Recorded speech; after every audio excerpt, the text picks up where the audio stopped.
মনৰ জেউৰাখনত খুন্দিয়াই থকা কেইটামান শব্দ বুটলি এয়া আকৌ এবাৰ আপোনালোকৰ মাজত জীৱনৰ সংজ্ঞা বিচাৰি। মায়াময় পৃথিৱীৰ এটি সংজ্ঞাহীন জীৱন, বাক্যবোৰৰ অকামিলা ছন্দ। জীৱনটো কিবা খেলি মেলি হৈ গৈছে ন? এটা অহৌবলীয়া মন, প্ৰতি ছেকেণ্ডত সলনি হয় জীৱনৰ লক্ষ্য।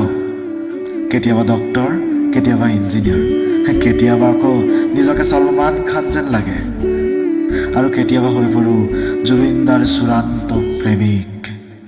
মন যায় মোৰো মন যায়। পঢ়াৰ টেবুলখনত মকৰাজাল বান্ধিছে, ভালেই হৈছে চাগে ন? অন্তত মকৰা কেইজনীকতো ঘৰ ভাড়া নিবিচৰাকৈ থকাৰ ব্যৱস্থা কৰি দিছোঁ। পৰীক্ষাৰ দুদিনৰ আগত কিতাপখনলৈ চাই নিজকে সান্তনা দিওঁ। এতিয়াও দুদিন, অৰ্থাৎ 2880 মিনিট বাকী আছেই। কাইলৈৰ পৰাই পঢ়িম। কি যে হ'ব। আৰুতো আছেই আমাৰ এওঁৰ কথা। ৰাতিবোৰ তেওঁৰ নামত ৰিজাৰ্ভড। তেওঁৰ ব্লক লিষ্টত নাম লগোৱা আজি 2 বছৰেই হ'ল। তথাপি মাজে মাজে নাম্বাৰটো এনেই ডাইল কৰি চাওঁ। কিজানিবা ব্লকটো খুলিছেই। এগালমান আশা, তেওঁৰ কথা ভাবিছোঁ, সপোন দেখিছোঁ। 5 নিশালৈকে 100 পাৱাৰ বাল্বটো জ্বলাই কাৰেণ্টৰ বিল বহাইছোঁ। মায়ে হয়তো মনে মনে ভাবে ল'ৰাই আজি খুব পঢ়িছে।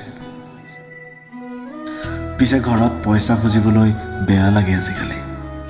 ডাঙৰ হ'লোঁ যে, এডমিশ্যনৰ ফিজটো অলপ বঢ়াই কওঁ। উপায়তো নাই। কেপি খাবলৈ দেউতাৰ পৰা এক্সট্ৰা 10 টকা এটাতো বিচাৰিব নোৱাৰি। এৰাও অকণমান ভাবিবৰ হ'ল। জীৱনটোতো এনেদৰেই চিগাৰেটৰ ধোঁৱাৰ দৰে উৰুৱাই দিব নোৱাৰি। কিবা এটা কৰিবৰ হ'ল, নহ'লে নৰেন্দ্ৰ মোদী ডাঙৰীয়াৰ নিবনুৱাৰ লিষ্টত নাম লগাবলৈ আৰু বেছি দিন নাই।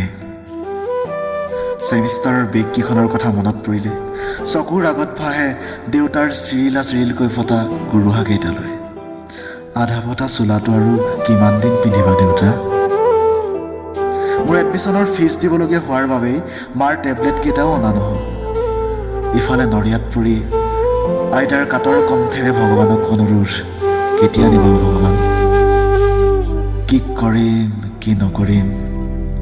এই সীমাহীন প্ৰশ্ন আৰু উত্তৰহীন সাঁথৰেৰে ভৰা আকাশখনলৈ চাই কেতিয়াবা চিঞৰি চিঞৰি ক'ব মন যায়, মই পঢ়িম অ' মা, মই পঢ়িম অ' মা।